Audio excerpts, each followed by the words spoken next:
কাৰণে মিটিং আয়োজন কৰিছে নিশ্চয় আপোনালোকে জানে আৰু এখন মিটিং কৰিব গ'লে নিশ্চয় এখন সভাপতিৰ প্ৰয়োজন হয় গতিকে মিটিং আৰম্ভ হোৱাৰ আগত আমি সদায় ভদ্ৰভাৱে মিটিং এখন কৰিব লাগে তাৰ কাৰণে এখন সভাপতিৰ প্ৰয়োজন হয় গতিকে আজি এইখন সভাৰ সভাপতি আমাৰ ২ নং ৱাৰ্ডৰ সবুৰুদ্দিন আহমদক সভাপতিৰ আসন গ্ৰহণ কৰিবলৈ আহ্বান জনাইছোঁ।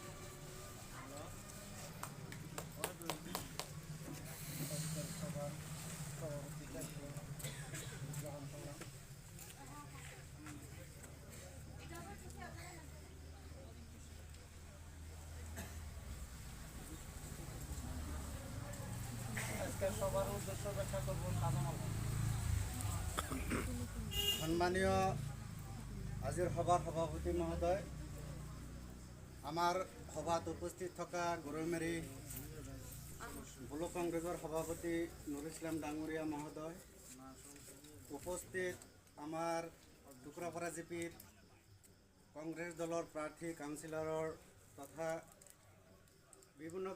বিভিন্ন কংগ্ৰেছ দলত পদবীত থকা ব্যক্তিসকল, আমাৰ গৰৈমাৰী সত্ৰত বিভিন্নজনে বিভিন্ন দলত পদবীত আছে পদবীসকল আই মাতৃসকল। আজি আমাৰ কথা এটাই হ'ল, উদ্দেশ্য হ'ল যে আমি কংগ্ৰেছ দলক ভোট দিব লাগে আৰু সেইকাৰণে আমি ২ নং ৱাৰ্ডত আজি এইখন সভা আয়োজন কৰিছোঁ। এইখিনিয়ে উদ্দেশ্য।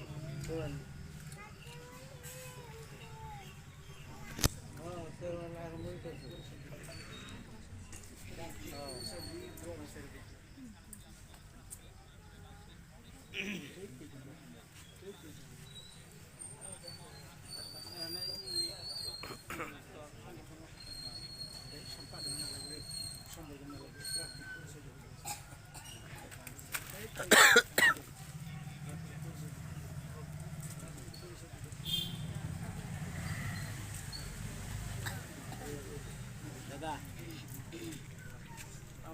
আমাৰ কংগ্ৰেস দলেৰ প্ৰাৰ্থী ফিৰোজা বাইদক নিজে